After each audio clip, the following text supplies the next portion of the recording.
Good morning, good afternoon, good evening. Not sure when, where, or how you're listening. Just glad that you are. I'm John Buzby. He's Marty Sheehan, and we are excited and know you are too. Championship Saturday, less than a week away, whenever you're listening to this. Saturday at the University of Delaware Stadium.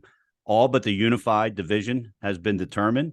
12 o'clock, Class 1, Laurel versus St. E's, rematch of last year's 28-14 win by Laurel. 3:30, Class 3, Smyrna and Dover.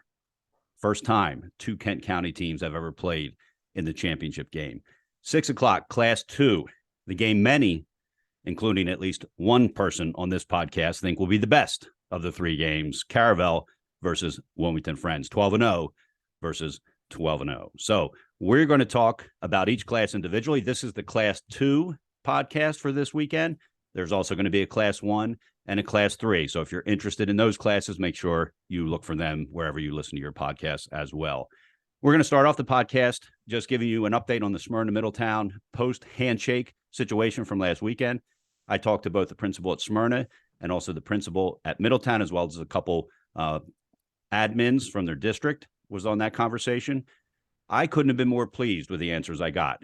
In a nutshell, both schools took both incidents, the one with the coach that had to be restrained at Smyrna and the one involving the player at Middletown, very, very, very seriously. In fact, both principals told me ever since the game, I talked to them on Wednesday, every day between the game and Wednesday when I talked to them and will be beyond, they've been managing and dealing with and looking into the situations. So I think that's the answer people want. You know, what our listeners were saying is that, they're going to just shirk this off as boys will be boys. Emotions run high. And that might very well be the case, but it's not how the schools are handling it. And so we are pleased with that. We know our listeners, for the most part, will be pleased with that as well. So it is being handled in the best way, most efficient way, and that it can be. And so we just wanted to give you an update on that. Two other things. One, a good positive thing, both positive things that are the outcome of it, but for two different reasons. Nazir Snipes Guzman, who is a linebacker for Dover High School, playing in the Class 3 state championship this week, he and three other people, and I'm not going to say their names because I didn't have a chance to look up to see if they're football players or not. They very well could be, and they could be from different schools. But anyway, Nazir has started this toy drive for kids, and apparently he's done it before. And so if you're interested in giving back to that, it's the holiday spirit. A lot of people won't have Christmas presents under the tree. Nazir realizes that, and he's taken a step to set this GoFundMe page up to raise money for toys. The best way to get it, we've retweeted this and the other one I'm going to talk about from our Twitter account, so you can find the links there. However, you can also, on Twitter, Nazir's handle is at RMS_NAZ. So that's RMS_ N as in Nancy, AZ, where he has the link to that. He also has the link to this next thing. Unfortunately, Jaron Sample's family, and Jaron plays football for Sussex Tech, lost their home in a fire. I'm not sure the date, but recently. And so they have set up a page as well. And that's at a page called givesendgo.com, givesendgo.com. And I might have said Nazir's was GoFundMe. I'm not 100% sure about that, but you'll see when you send it to the link. But givesendgo.com is the one for the Sample family where you can give money, make donations. $15,000 has already been raised. So just an incredible outpouring of support. Still need a ton more money to rebuild a house, whether you have insurance or not. That's the reality of it. Jaron Sample's Twitter handle is Jaron. That's JARYN_sample, JARYN_sample. So if you're in the giving spirit, it is the holiday season and looking for something to give back to, please consider both those things. One, toys for kids. The other one to help rebuild a home for a football player here in Delaware whose family, unfortunately, lost it to a fire. All right, next thing, Unified Championships. Only final that's not determined yet, and that's because the two semifinals take place this Tuesday, weather allowing. Rain on the way on Tuesday, unfortunately. The number one seed, Newark Charter School, beat Cape Henlopen 32-22. They're going to host McCain High School. They beat Mount Pleasant. That game is on Tuesday at 3:15. It'll be at the Newark Charter Junior High School. So if you want to head out and take a look at that, we've talked about how great it is to watch unified sports. The other side of the bracket there, Caesar Rodney High School, they are the number 2 seed. They beat Smyrna. They will host Appoquinimink, number 3 seed. That'll also be on Tuesday. That game's not till 5 o'clock. down at Caesar Rodney High School under the lights. The reason the Newark Charter one is at 3:15 is they don't have lights, and so they need to get that in before darkness sets in. So again, 2 unified semifinals. The championship game for that is 10:30.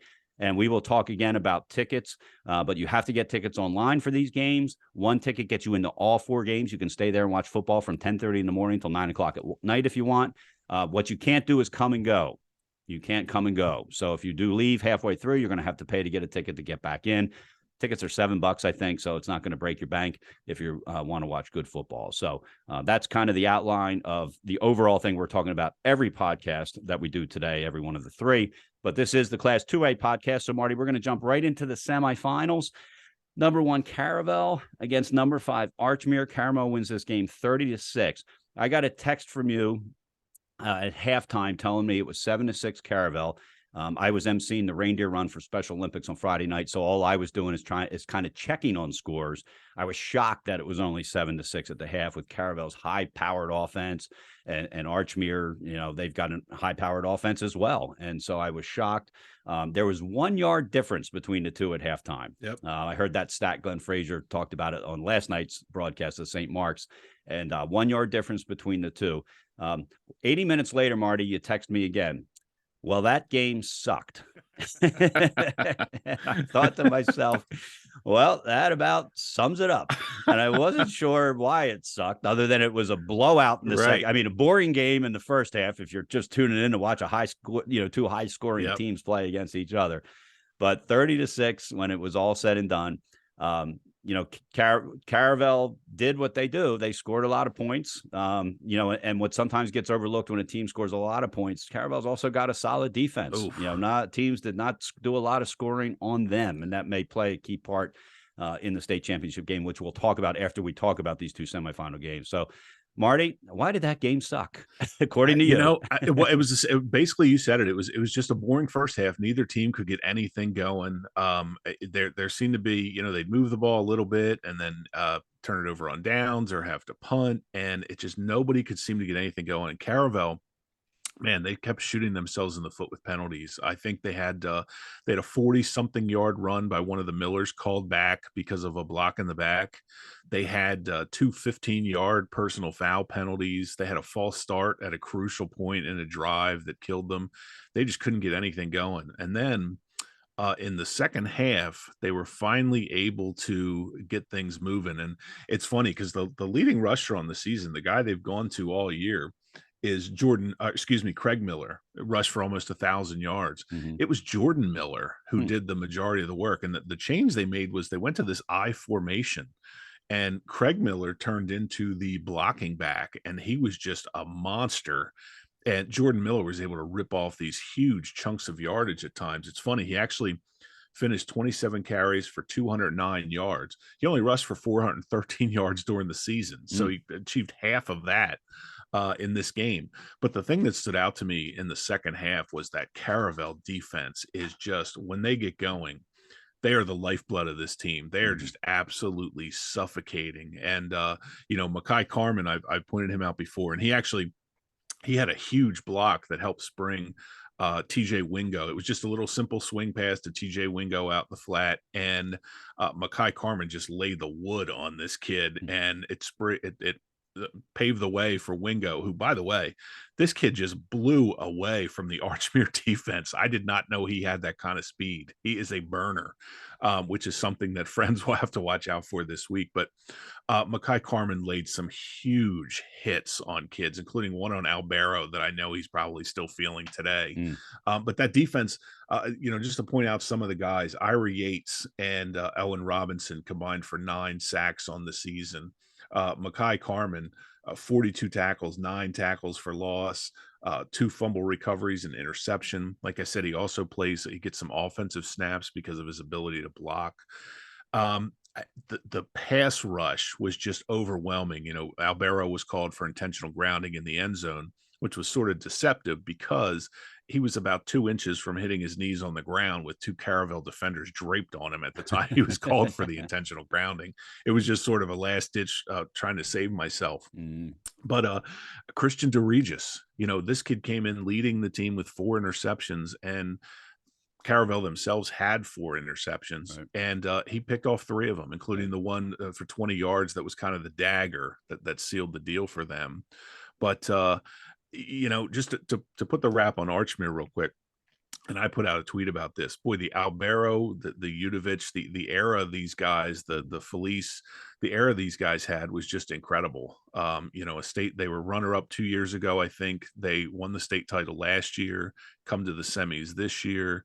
And it was a tough way to go out. I mean, it was I'm guessing it may have been the worst game of Albero's career. And it wasn't necessarily his fault because Right. he was under constant harassment all night long. Uh, I thought Truman Awerda for Caravel was very workmanlike in his performance. I really think they're going to need him in the championship game against that Friends defense. But I was so impressed with Caravel in that second half. It's almost like I don't know what John Reed told them at halftime, but the offense was just the hitting seemed to get better, the defense seemed to tighten up, and it was just an overwhelming performance. And I was shocked that Archmere was held to 6 points. I mean, this is just not a team. They put up a ton of points on people, and they held teams to low point scores most of the season. So this was surprising, but Caravel, I mean, they've allowed 55 points in 12 games, including the playoffs. 55 points. They led the state 4.9 points per game allowed. They've outscored their opponents 72-6 in the playoffs. They haven't allowed more than 1 touchdown in a game since October. They beat 5 playoff teams during the season. We kind of ripped on their schedule. And part of it is because of the second part. They beat 5 playoff teams. 2 of them were from 1A, which, for what it's worth. Right. They won the title last in 2012, and they are primed for this one. I agree with you 100% that if I had to pick a game of the week, this is it. This is going to be a big matchup. But yeah, to put the wrap on Caravel Archmere, a first half where nobody could get anything going, and then it seemed like I watched the Tyson Fury fight yesterday on ESPN and the heavyweight championship fight, and it kind of reminded me of that. The first 5 rounds were just nothing was going on, nobody was really doing anything. Last 4 rounds, Tyson Fury just whipped butt. That's how the second half went for Caravel. So it was a terrific performance, a great season for Archmere, but Caravel absolutely proved why they're the number 1 seed in this game. Yeah, we'll talk more about the state championship game and Caravel's facts and figures and that kind of stuff in a second. Congratulations to Archmere coach John Belace on another incredible season. They hadn't won a state championship, Marty, since 1982.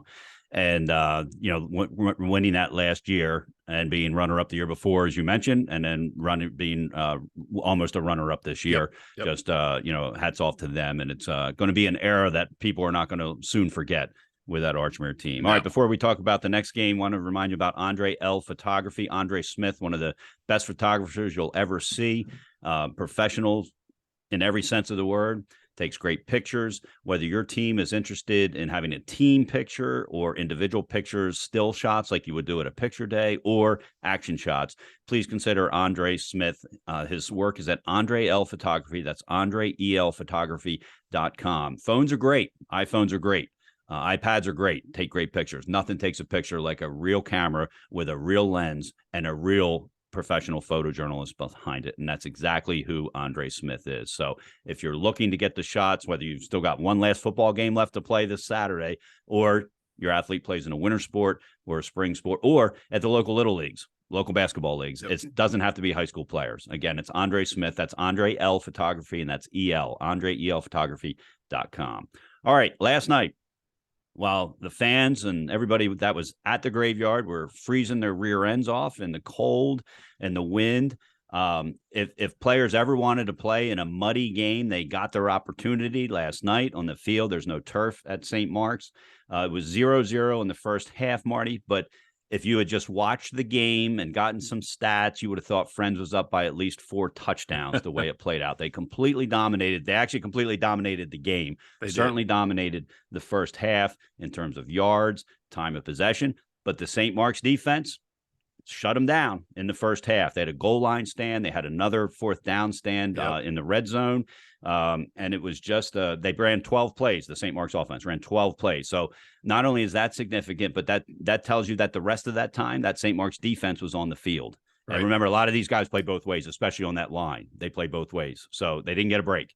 And just unbelievable. In the second half, St. Mark's they fumbled a punt. So Wilmington Friends, they stopped Wilmington Friends on the opening drive of the second half.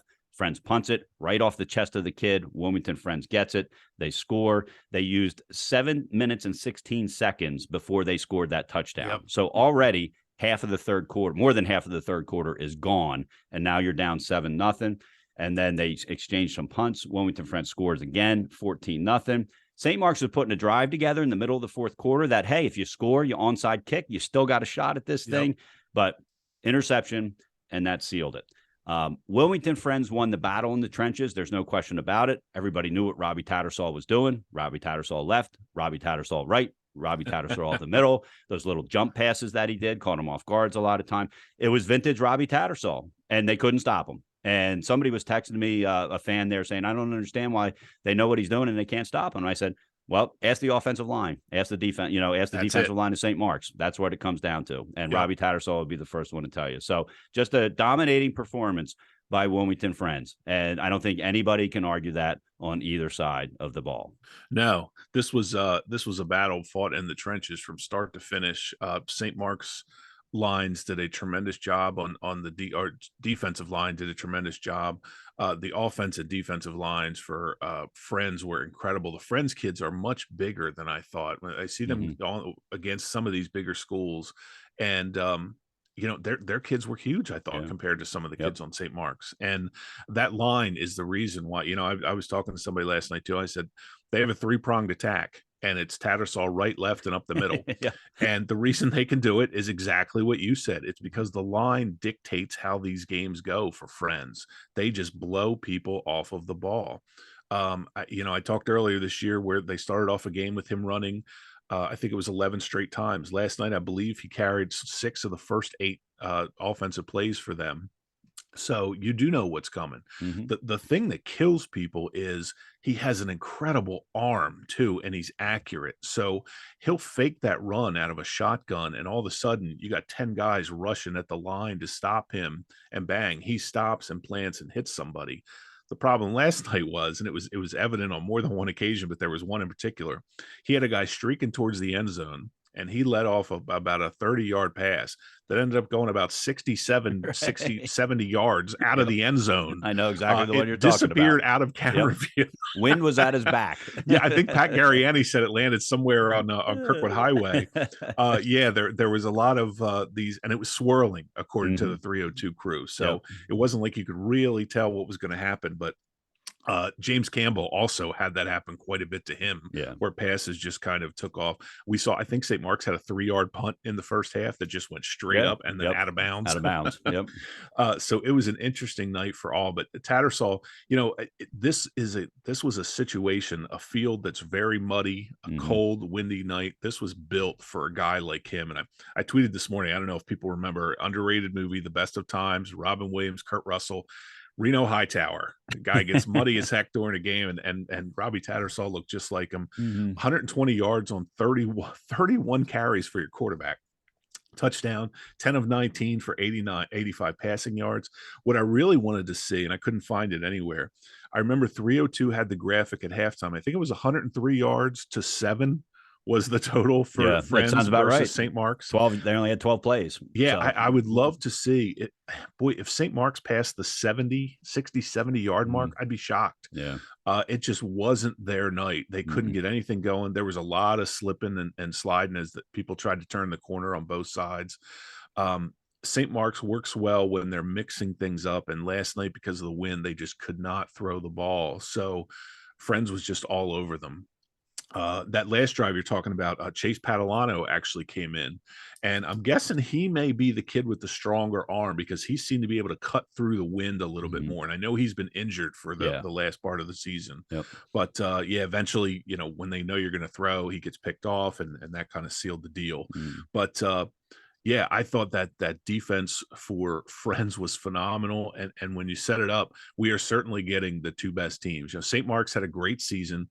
I think Joey Wright's game plan kind of went out the window with the conditions. Right. Like I said, they do well when they can mix it up, when they can run guys inside, outside, drop Campbell back and hit some of their speedy guys on the outside, but that just wasn't happening last night. Friends was able to pin their ears back, just go after the running game, and that was the difference. All right, we got a top performer for each of the two semifinal games, and it's pretty obvious. So we didn't each pick some. We would have both had the same ones anyway. And this is brought to you by Mary Kate Johnston of Remax Associates. If you're looking to buy or sell a house, please consider Mary Kate Johnston. She was our realtor 16 years ago when my wife and I sold our one house, bought this other one, and she's given us advice for the past 16 years when it was time to refinance our mortgage. Add this, do that. What does it do to the home value? That type of thing. The market's fluctuating all the time, and you need somebody who knows the market, and more importantly, knows the market where you're trying to move, including school districts, shopping, all that kind of stuff that you need to look forward to. So whether it's for yourself, maybe aging parents, your child's first home, please consider using Mary Kate Johnston. She's an award-winning 5-star review realtor on Zillow. Her website is marykatej.remax.com. That's marykatej.remax.com. And if you end up using her, tell her you heard about it on the podcast, and she will give you a 1-year free home warranty, something she did for my wife and I, and we still have the warranty and use it every single year. It almost literally pays for itself. So, Marty, one top performer, one for each class, or each semi, I should say. For Caravel, it's again, these two are obvious, but Christian DeRegis, the defensive back, he was just a ball hawk all night, 3 interceptions, one that he returned for a touchdown that just ended up sealing the deal for Caravel. Again, their defense was suffocating, and he was a huge part of that. So Christian DeRegis was the MVP of our Caravel game. And then in the Friends game, Robbie Tattersall. He basically, I was looking at the stats for the other guys. He played in that game? Yes. Really? It's like another guy had a catch for 6 yards. Another guy had 2 runs for 6 yards. It was all Tattersall. It was and that's just the way they are. Mm-hmm. Again, 120 yards on 31 carries, 10 of 19, 85 yards. He had 2 touchdowns on the night. And he's just a beast. And on both sides of the ball. Yeah. And he's their punting, right? So he's doing he's kind of like the Albero of Friends, right, where they're doing everything for their teams. But so Christian DeRegis and Robbie Tattersall, spectacular nights on Friday and Saturday. All right, our top performers brought to you by Mary Kate Johnston of Remax Associates. All right, let's talk about the state championship game. Number 1 versus number 3. One unbeaten team versus another unbeaten team, one private school versus another private school, a team with 4 state titles, that would be Caravel Academy, versus a team with 0, and that would be Wilmington Friends. And that surprised me, Marty. I had to double check that category. I know they were in the semis a couple years ago, but I had to double check that they've never won a state championship. You know what? I'll correct you. What they did. Oh, they did. 1984.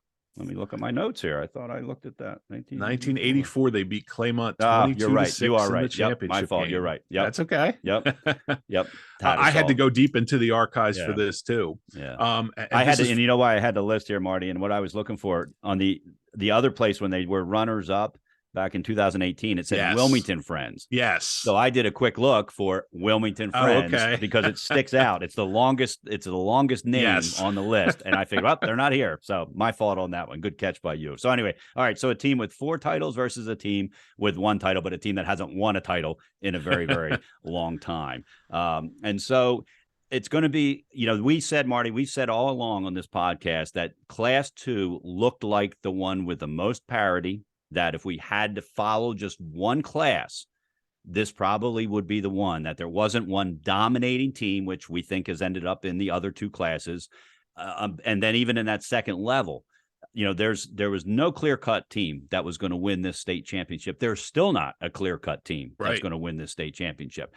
And so it's going to be an exciting game. It's the 6:00 game. Remember, folks, you got to buy tickets online. You can't show up with $20 in cash to get in the gate, and the tickets aren't $20. I'm just saying that.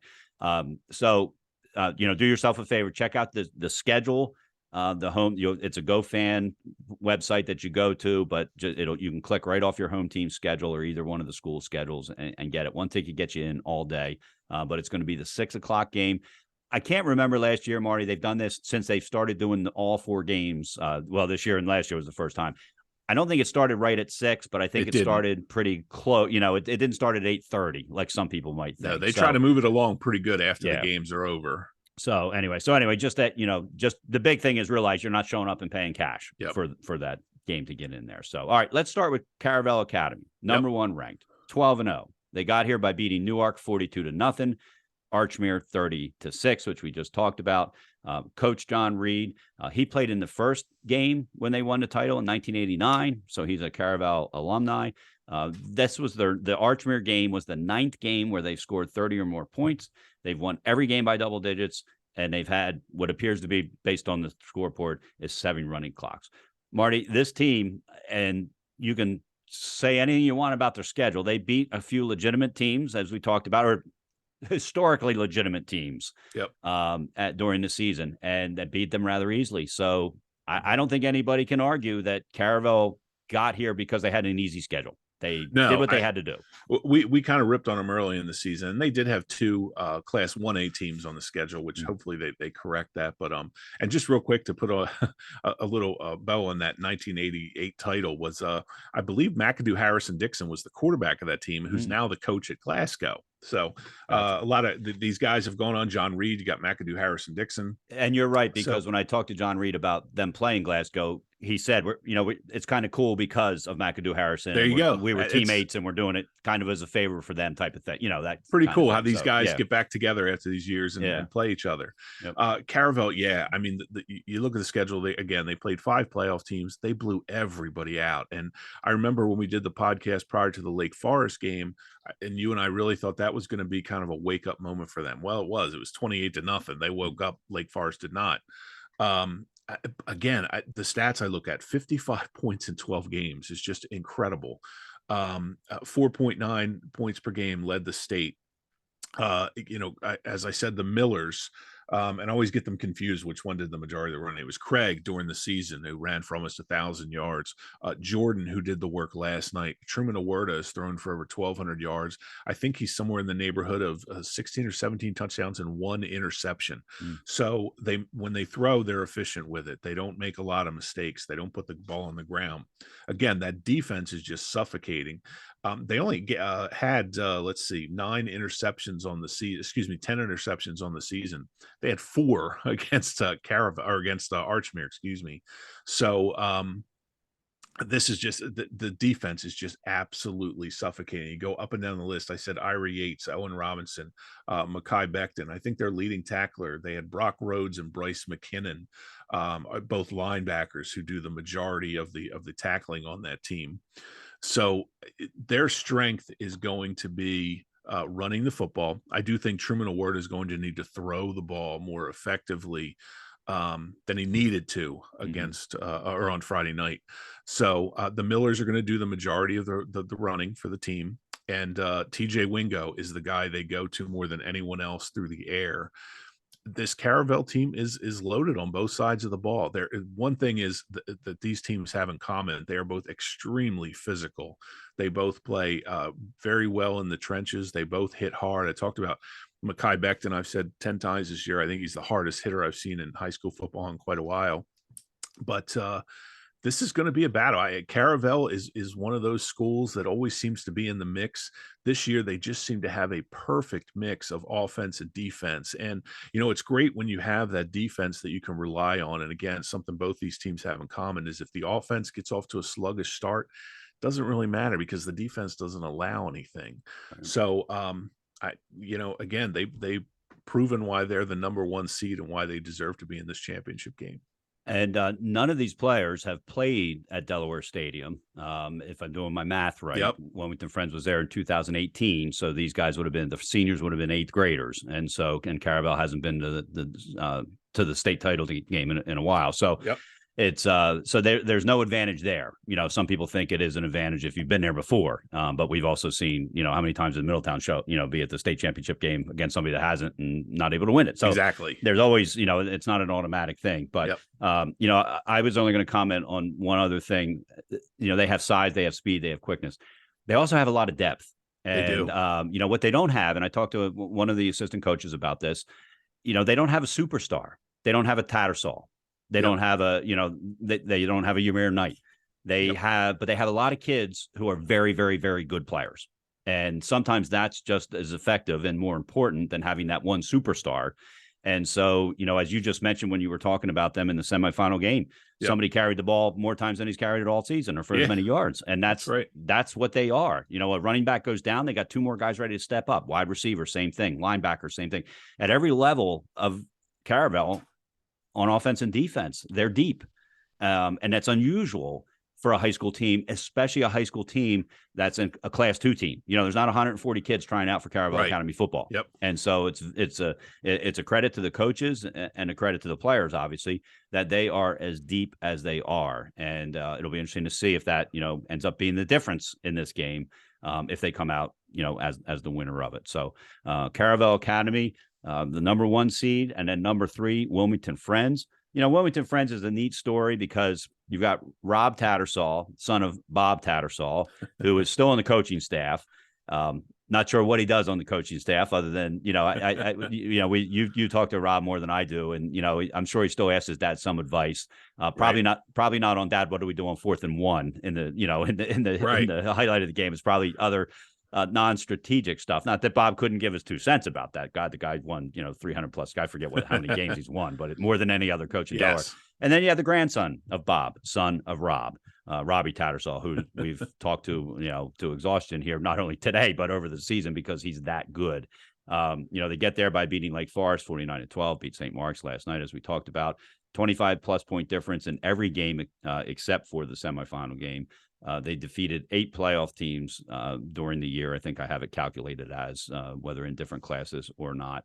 Robbie Tattersall is going to get the ball, and Caravel is going to have to stop them. And then if they do, Wilmington Friends is going to have to figure out what they're going to do. They lost in the semis last year to Woodbridge 24-14. So they're thrilled to be back, but they have unfinished business. As you pointed out, when I made the mistake, they have won a state championship, but it was decades ago. And so they're due for another one, if you ask anybody at Wilmington Friends. And, Marty, we're not rooting for any teams, really. I would have been rooting for Appo because that's where my sons go. You would have been rooting for St. Elizabeth. You might be rooting for St. Elizabeth because it's your alma mater. We'll talk about that when we do the Class 1 podcast. But the reality of it is, this is a pretty cool story. And, again, I'm not rooting for either team. But, if Caravel wins, I think that's a great story because, they overcame a lot of doubters.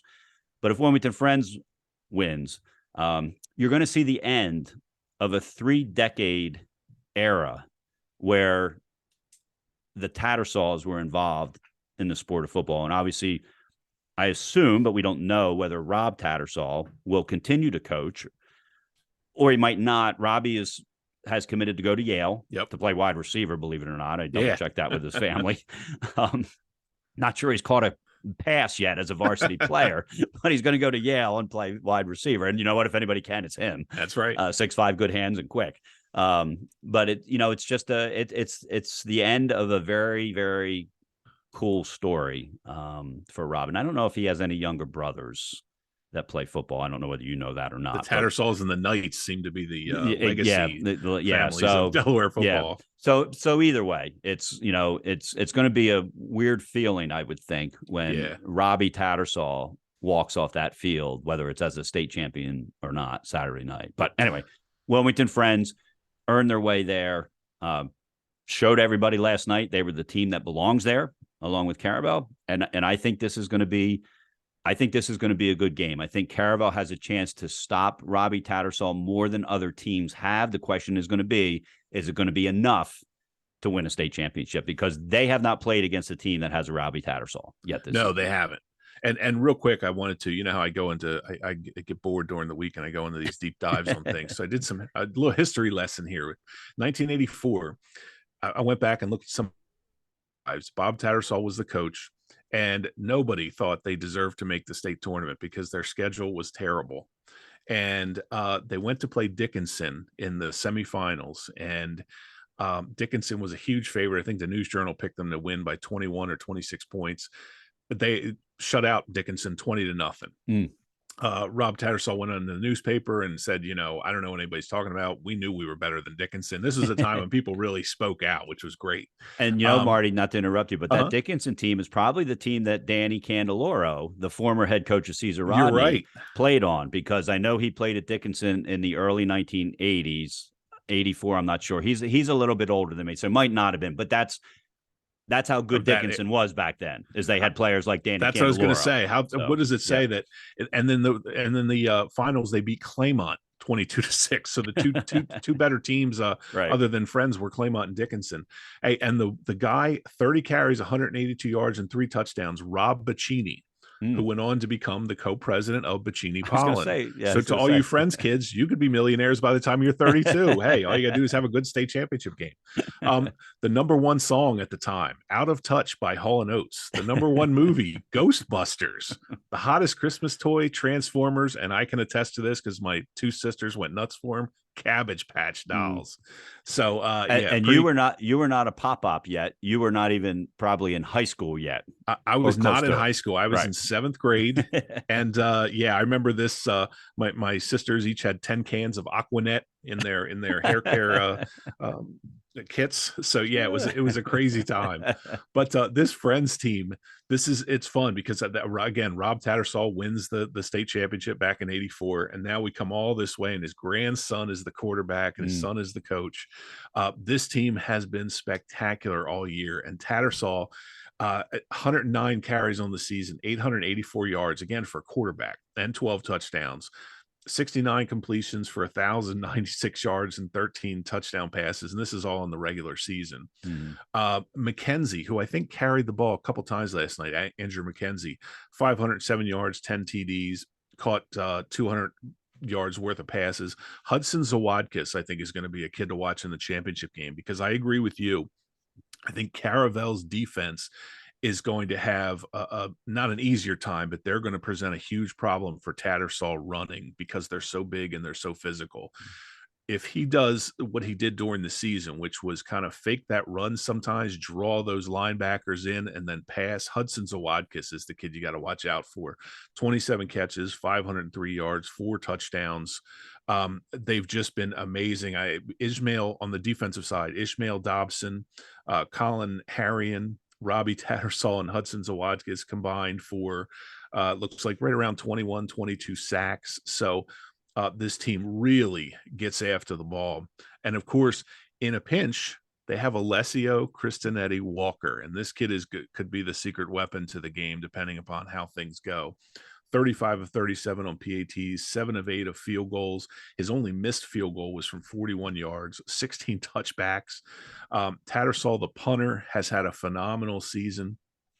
Jaden Willie, Jason Hughes, and Ryan Tattersall, there's the younger brother, Robbie, have combined for 10 interceptions. So Robbie, the bottom line is you got to keep coaching. There you go. Not Robbie. You can't leave till Ryan's gone. Rob That's right. Keep coaching. Yeah, it's like the Bible. You have like Rob begat Robert, who begat Robbie. I mean, it's like there's Tattersalls everywhere in that Friends program. So I agree. I think this has the potential. Now, again, we said this last week with both of the games, and they both turned out to be one-sided. But I got a couple of notes from St. Mark's people last night, and I have a cousin who's on St. Mark's too, and he's not the one who sent me this, but a couple people did that. Well, why are you saying that it was one-sided? It was only 14-0. It could have been 2-0, and it's still St. Mark's just could not move the football. If you don't think it was one-sided, you didn't watch the game. That's exactly the bottom line. You didn't watch the game. If you don't, you looked at the score, 14-0. Wow, close game. Probably maybe Wilmington Friends scored late, or whatever. And and then you see 0-0 at halftime. So you see 0-0 halftime, 14-0 end. Wow, what a great close game. Wasn't close because only on the scoreboard was it close. That's right. And it was sort of like, the Caravel game. You could look at that and say, well, it was a total blowout. Well, it was, but not until the second half. Right. The first half was extremely well played. Right. This is going to be a fascinating battle. Tattersall is going to try. They're going to try it from the very beginning. They're going to try to establish the run. And if they're able to do it, Caravel's in a lot of trouble, because then it just sets up an easier position for Robbie Tattersall to pass. For Caravel, the Millers are going to get the majority of the duty. I'm sure we're going to get tweets from Caravel people, but I don't think they're going to be successful running the football. This Caravel defensive line is just big and physical, and they just don't seem to give up a lot to anyone. Friends, you mean? Friends, excuse me. Yeah. Friends. Yep. And I think this is going to fall in the arm of Truman Awerda. And I think he's going to have to throw the football, and he's going to have to throw it efficiently. Friends really hasn't dealt with a lot of teams there's not teams that throw the ball very well. Caravel can throw the ball very well when they need to. And the question is going to be, if they stop the running game, talking about Friends, and they can get to Awerda, it's going to be a long, long afternoon for Caravel. I actually like Caravel in a close one. I like Friends in a close one in this game, because it just feels like there's something to this team. And Caravel, a great season, a great defense. I just think they're a little more well-rounded on the Friends side. And I know people will think that's ridiculous because of Robbie Tattersall, but again, you have to dig deep into the stats. You have to watch the games and see he can do other things. And there are other guys on the team that are good support players that can be, it seems like every year we always have a star that comes out of nowhere and does something great. We've talked about this before. And for me, it might be Hudson Zawadkis. Maybe it's Kristen Eddie Walker who comes up with a big field goal. So I think this is going to be a close. I hope it's a close battle. I don't want to see a one-sided matchup again because it might be the third of the. It might be the third or fourth of the day. That's right. Oh my gosh, yeah, that's right. Yeah, this is setting up as an interesting Saturday for you. You never know.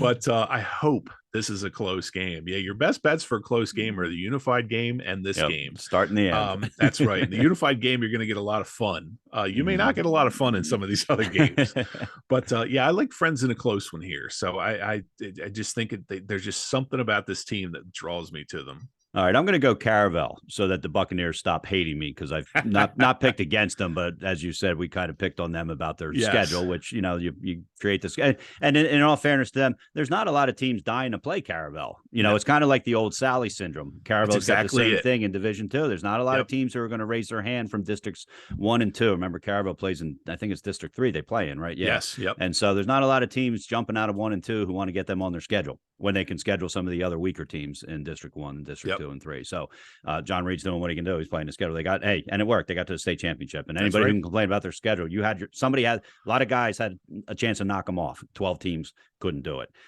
Here's why I'm picking Caravel. I think Caravel's got the offensive firepower. I've seen them play in person. I've seen them play a couple of times. They also have excellent special teams. They've got several guys. There's not a guy you want to kick to. So when you're kicking off and they've got 2 guys back there, pick your poison there. It's not like sometimes when you got, well, let's avoid this guy. We'll kick it to the other guy who's only out there. So we kick it. They still got to run it back. That's not the case with Caravel. And so I think they're going to be capable of putting up 28 points against Wilmington Friends. And I'm not sure Wilmington Friends is going to be capable of putting up 28 points. And here's one of the reasons, Marty.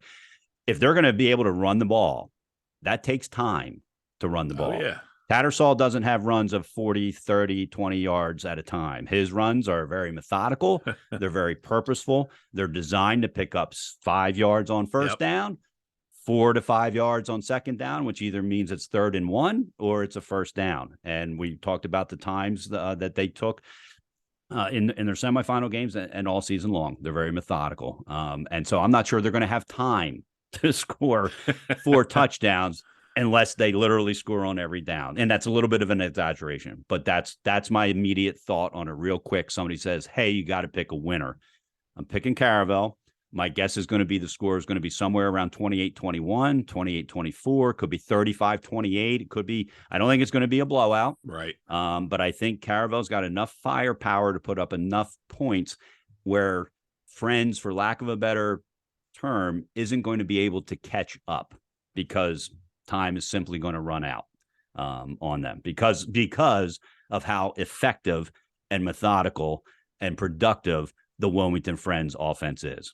It's not against them. It's, hey, you do this better than maybe any team in the state. Yep. It may not help you out in the state championship game against a team that even against your good defense, I still think can put up some points. So I love that. And the one toss-up of the weekend, I think we're going in opposite directions. Yeah, so exactly. Right off the bat. Yep, exactly. All right, so that's our recap of the semifinals for Class 2, our thoughts on the state championship game. Remember, there's 2 other podcasts that have probably already dropped by the time you're listening to this, where we talk about Class 1 and we talk about Class 3. But state championship game for Class 2, Caravel versus Wilmington Friends, 2 unbeaten teams going up against each other. And remember, you got to get your tickets online. 1 ticket gets you into all 4 games that day. Unified's at 10:30, Class 1's at 12 o'clock, Class 3's at 3:30. So get your tickets, come out and see what's going to be a great thing of football. They're also all on the NFHS network. 302 Sports is going to broadcast them, on the NFH network. There is a cost to that. You can do it by a month. I think it's Marty pointed out on another podcast. It's $11.99. Yep. You get to watch all 4 games from the comforts of home. But come out and cheer these guys on in person if you can. Hopefully the weather's good and not an issue like it was last year. At the 6 o'clock game, especially when this Class 2 game will be played. All right. Until next Sunday when we'll be back to talk about the results of the state championship game. I'm John Buzby. He's Marty Sheehan. Have a great sports week.